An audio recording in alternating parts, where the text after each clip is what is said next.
আসসালামু আলাইকুম। আজকে আমি হাতে কাটা সেমাই রান্না করা দেখাবো। এখানে আমি 1 কেজি দুধ নিয়েছি, চুলায় বসিয়ে দিব।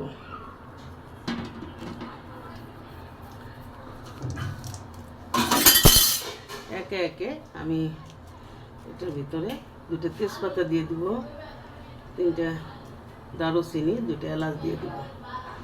এখন আমি দুধটা ফুটতে দিয়েছি।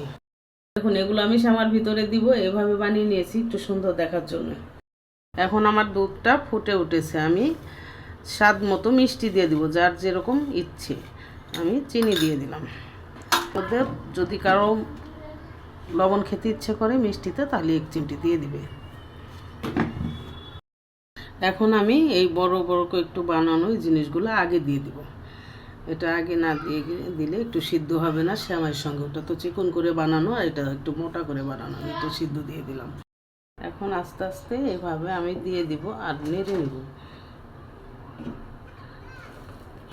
না হলে কিন্তু লেগে যাবে। আস্তে আস্তে নাড়তে হবে। এভাবে দিয়ে নেড়ে নেবেন। ভুল ক্রমেও আপনারা কখনো অন্য কিছু দিয়ে নাড়া দেওয়ার চেষ্টা করবেন না, স্টিলের কোনো জিনিস দিয়ে। এরকম কাঠের হাতা দিয়ে নাড়া দিবেন। একটু বাদাম আর কিশমিশ দিয়ে দিব এর মধ্যে।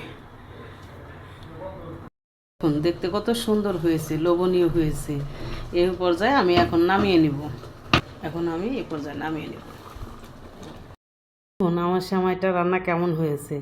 হাতে কাটা সেমাই যদি আপনাদের দেখতে ভালো লাগে, বানায় বানায় খাবেন, আর আমার কথা মনে করবেন, আর আমাকে একটা লাইক, কমেন্ট, একটা সাবস্ক্রাইব করবেন প্লিজ।